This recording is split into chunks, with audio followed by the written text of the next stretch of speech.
Welcome, Greek U Nation, to episode number 499 of the Fraternity Foodie Podcast. I'm your host, Mike Ayalon, CEO of Greek University. I'm a speaker and an author. Our fifth book just came out. It's called Perseverance and How to Be a Great Fraternity or Sorority Alumnus. So I want you to go and pick up that book on Amazon or Barnes & Noble today. We call these episodes the Fraternity Foodie Podcast because there is nothing like great food to bring fraternity and sorority leaders together. Fun fact, we have 3 members of Alpha Delta Pi on our speaking team, and they are all absolute rock stars. We have Maria Maldonado Smith, Brandy Wilson Edwards, and Bailey White. The motto for AD Pi is we live for each other, and they look for sincerity and truth in all of their members. Boy, oh boy, there is something special in the sauce at AD Pi. Boom, boom. Speaking of AD Pi, let's meet another member on our show today. Kristine Vineyard is a dynamic professional speaker, trainer, life coach, and entrepreneur.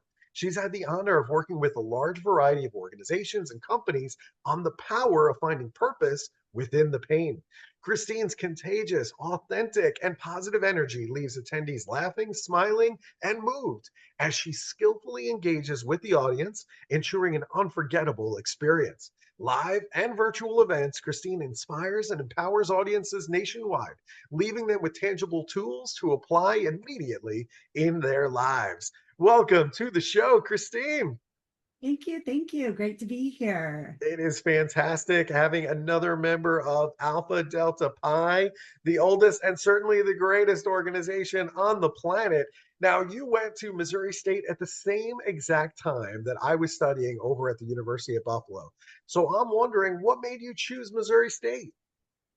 Yeah. So I'd love to say it was because of this great education that I was searching for. But at that time, I didn't know what I wanted to do or where I wanted to go in life. And my parents had both gone to, at the time, it was called Southwest Missouri State. It then moved to Missouri State, but both of them went there. And my dad was a founding father of the Sigma Nu fraternity. And that was pretty big to me. I thought that was a pretty cool thing. I had learned his experience of the fraternity and start founding a fraternity. So I said, heck, let's go there. And that's how I ended up in Springfield, Missouri I at love Missouri it. I love University. that story. I mean, I'm jealous. Your dad got to be a founding father, something that I will never have the experience of doing. I wish that I did because all the founding fathers that I know are incredibly successful. So that makes total sense that he would have pride in Missouri State and the fraternity experience there. Sigma Nu is a fantastic fraternity. Shout out to Brad Beecham, their executive director, who's running a tight ship over there at Sigma Nu and just does incredible work with all of their chapters. So that makes total sense to me that you would end up there. And you chose Alpha Delta Pi. You know we love the AD Pies here at Greek University. So I'm wondering, what made you choose AD Pi over the other organizations on campus? Yeah, love AD Pi. So AD Pi, I was connected. They had a lot of the same values. There was a lot of fun that I experienced when I went through, as well as studious. And I had the fun part, but I definitely needed that studious aspect of it. And so there was just a connection that I felt when I went through the rush. And what was really funny is that their skit was Saturday Night Live. So, it was fun and it showed that kind of humor that they could experience, which was really important to me. However, they were number 2 on my list. And so when I went through Rush and didn't get my number 1, I was heartbroken. I felt rejected. I felt like there was something wrong with me.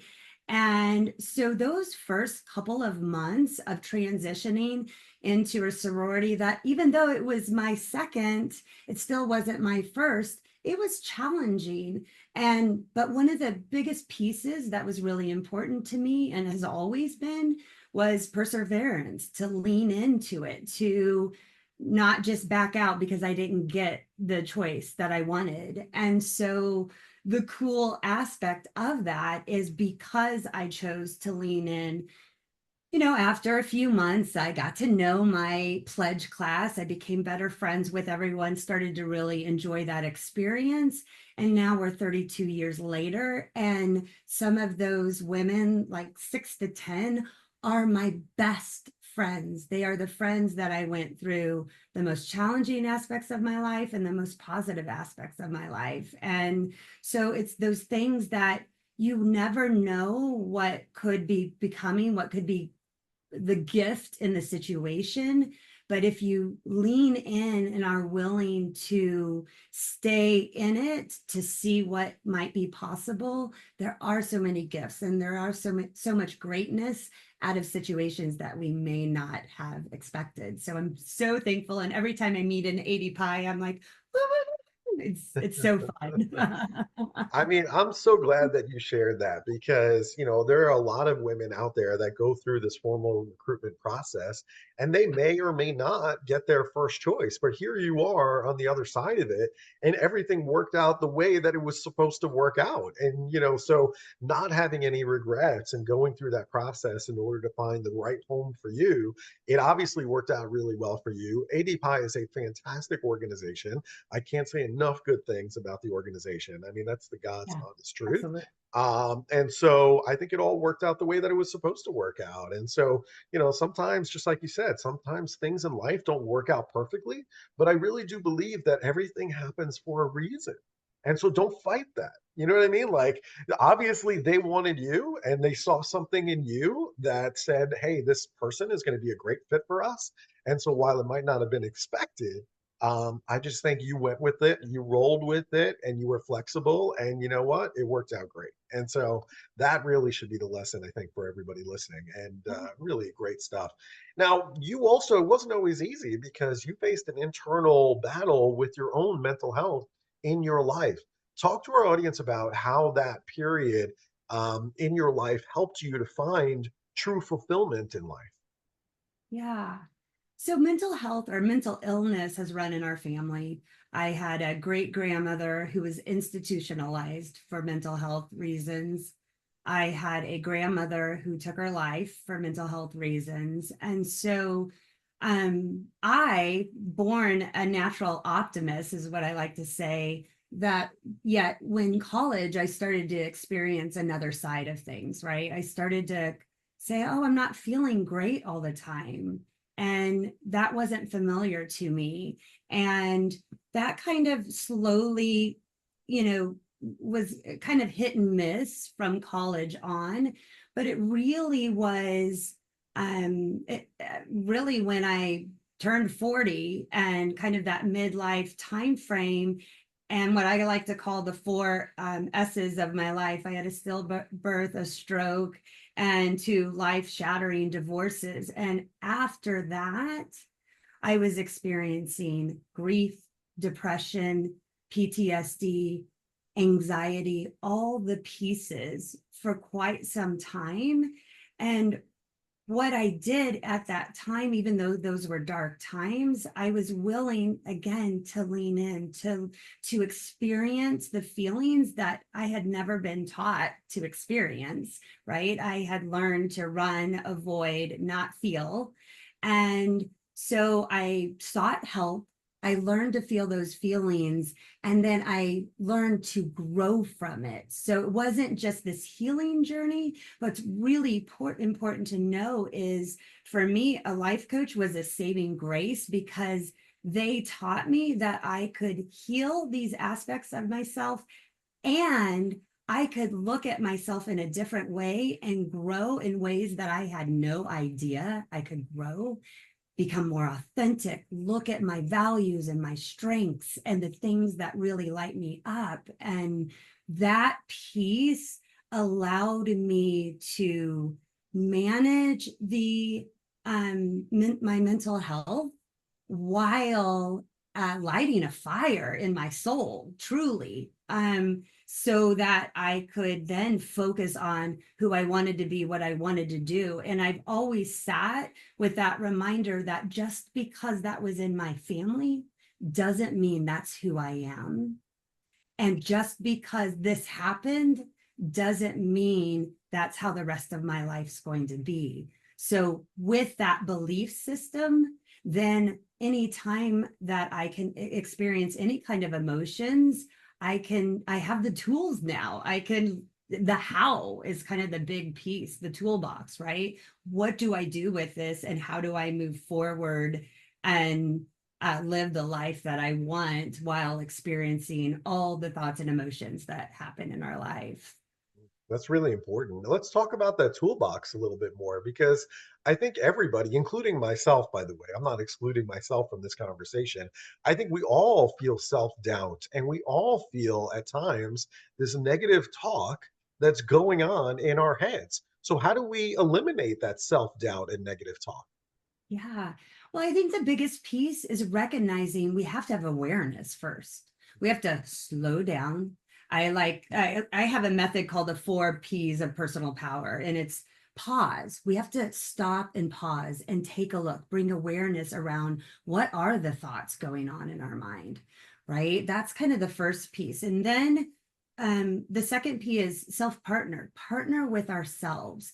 That's really about bringing about acceptance for what we're experiencing, acceptance for where we are, bringing in compassion and kindness all around, kind of taking care of ourselves. So once we've been able to slow down and once we've been able to bring acceptance to where we are, then the third P is perspective, choosing perspective. Then we can start to go, oh, what are these thoughts of self-doubt? What are they around? Excuse me. What is this negative self-talk? Like you're learning, you're understanding, oh, okay, I understand where that came from, maybe.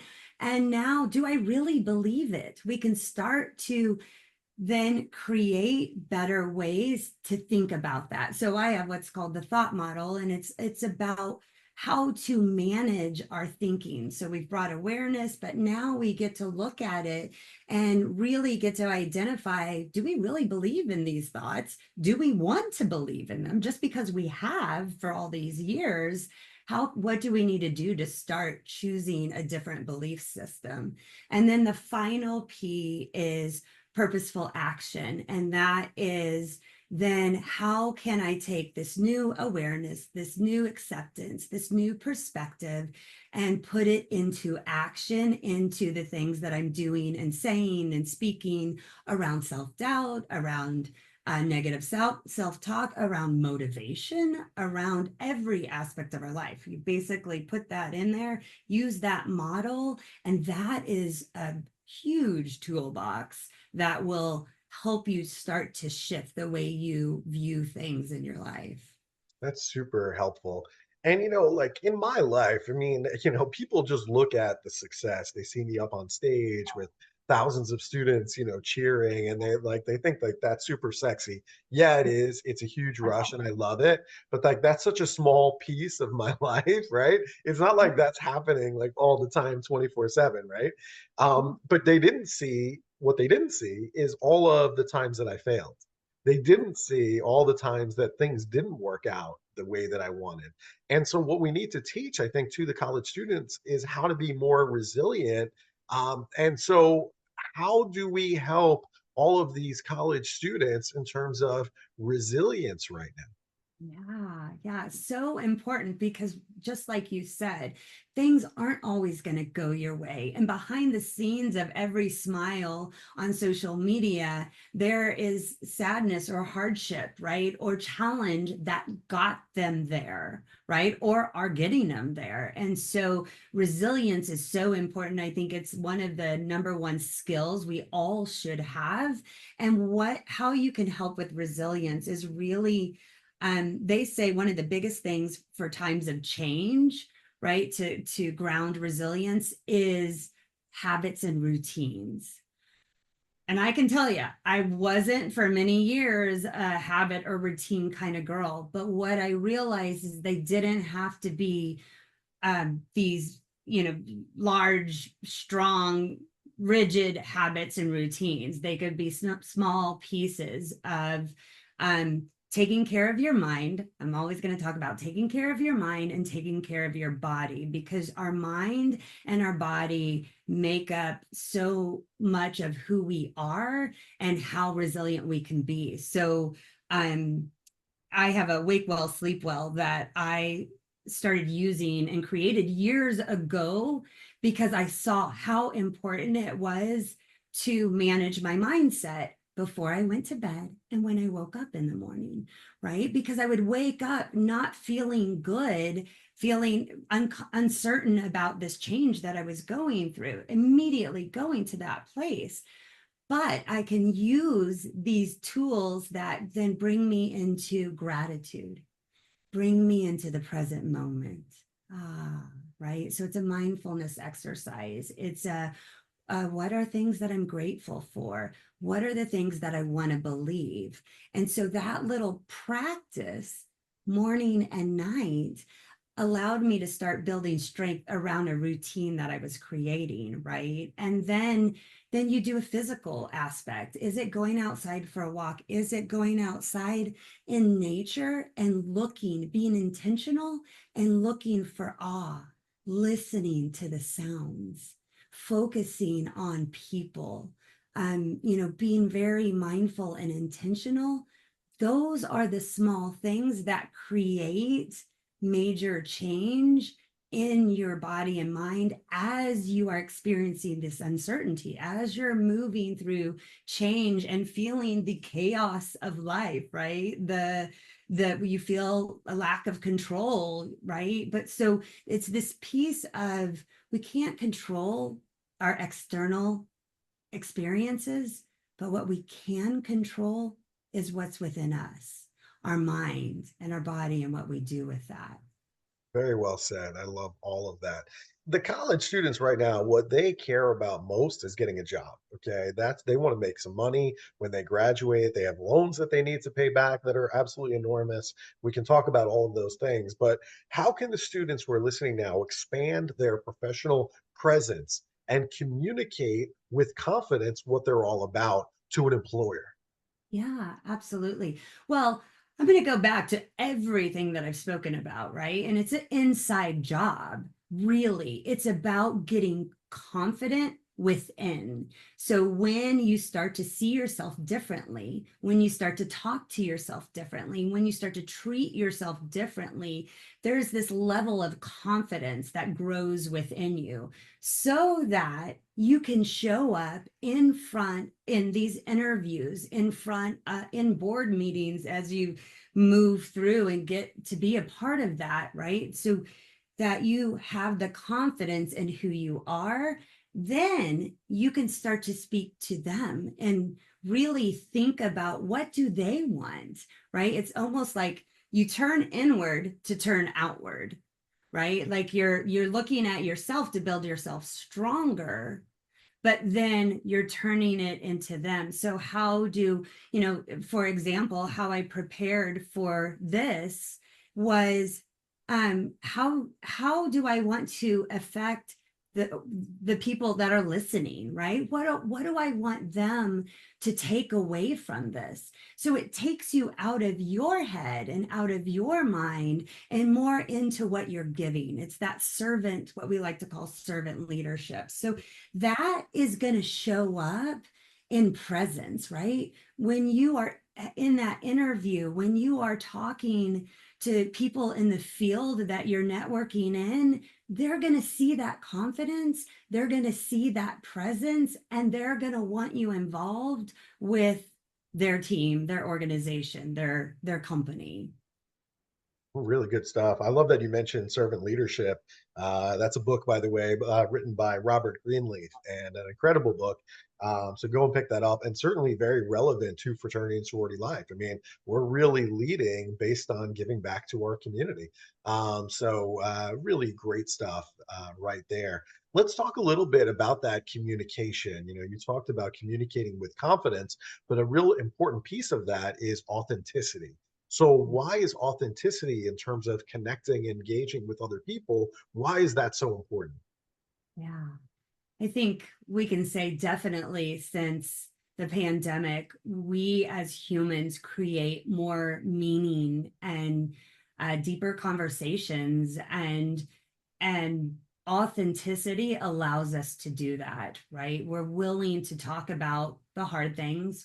We're willing to show our mistakes. We're willing to look at other people and be inquisitive about them. Authenticity really is about, when you, again, all of the same thing, but of knowing yourself and then coming from that place in every interaction. And I think it's so important because, I grew up in a perfectionist type world where it was more about your presence, more your, let's see, how you looked and how you spoke, and it had to be crisp and clear and perfect. And you can tell from this, I'm not necessarily crisp, clear, and perfect, but what I am and what I do believe is I'm very authentic. I mean what I say. I follow through. I teach what I know. I apply it to my life.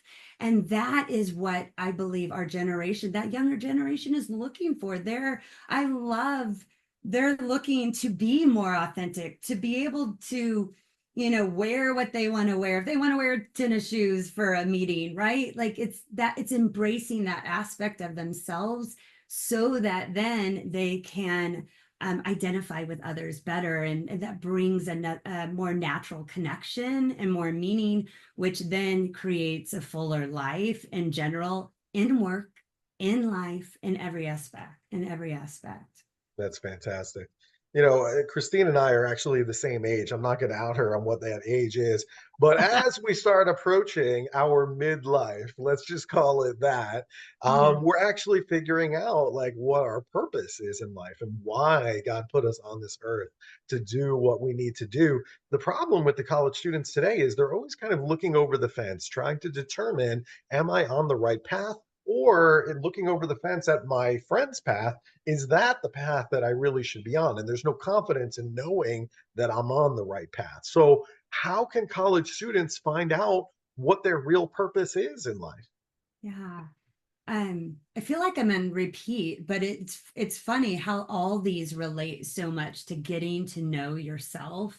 And it's so easy to be on social media and see what others are doing and thinking, oh, I want to do that. Oh, I want to do that. But you're not really looking within to go, do I really want to do that? Or is it just the fame that's, a part of it? Or does it just look good? What are the pieces that are really behind what I want to do? And so purpose, I think, is not something necessarily that we find, it's something that we create. So there is this finding piece that we look within ourselves, again, to look at what are our strengths, what are our values, what are we passionate about, not but based on what everybody else is doing or saying, but we can use those as catalysts, right? Like, oh, I see them speaking on stages. That sounds really enticing to me. And then we can look within and go, does that? Do I enjoy that? What are the pros and cons? We can go through that and really look at it more closely.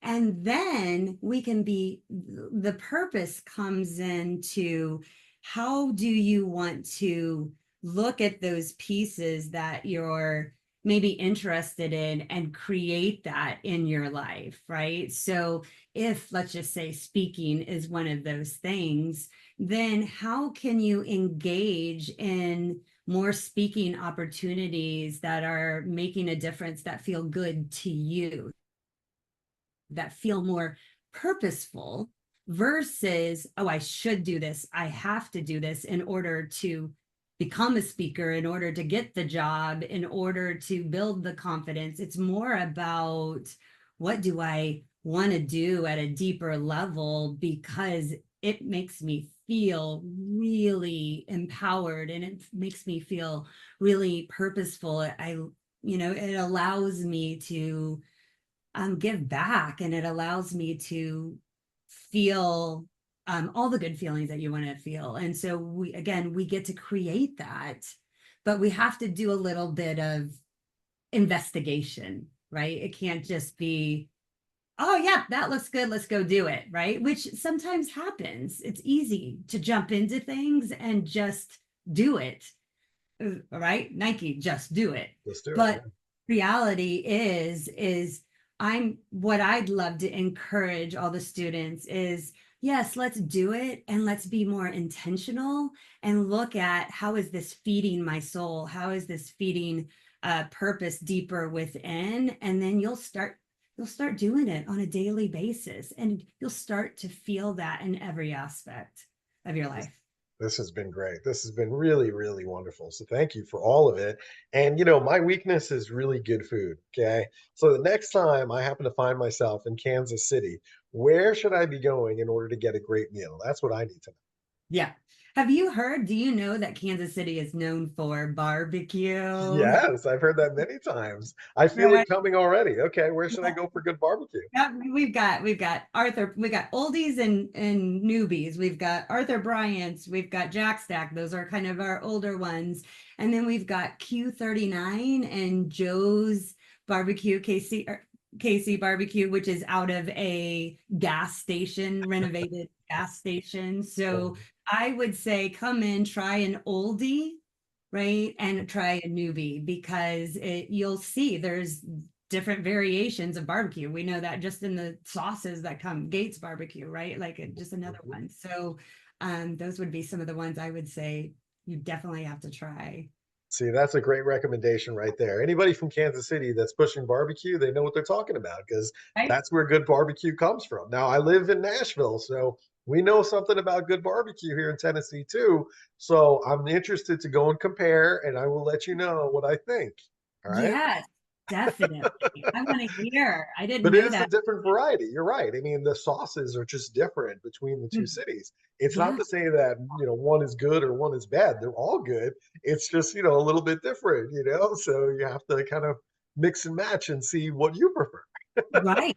Because there are so many choices, right? We get to recognize what suits our flavor. Absolutely. So, and I'd be curious, is it a wide difference, Nashville to Kansas City, Yeah, right? it is a little different. Nashville, they've got their own, Nashville hot. That whole thing has been taking off too, in terms of that Nashville hot flavor that has just been circulating all over the country. And now I'm in other cities across the country and I see I can get Nashville hot chicken. I'm like, we're not in Nashville right now. I see what you're doing, but we're not in Nashville at the moment.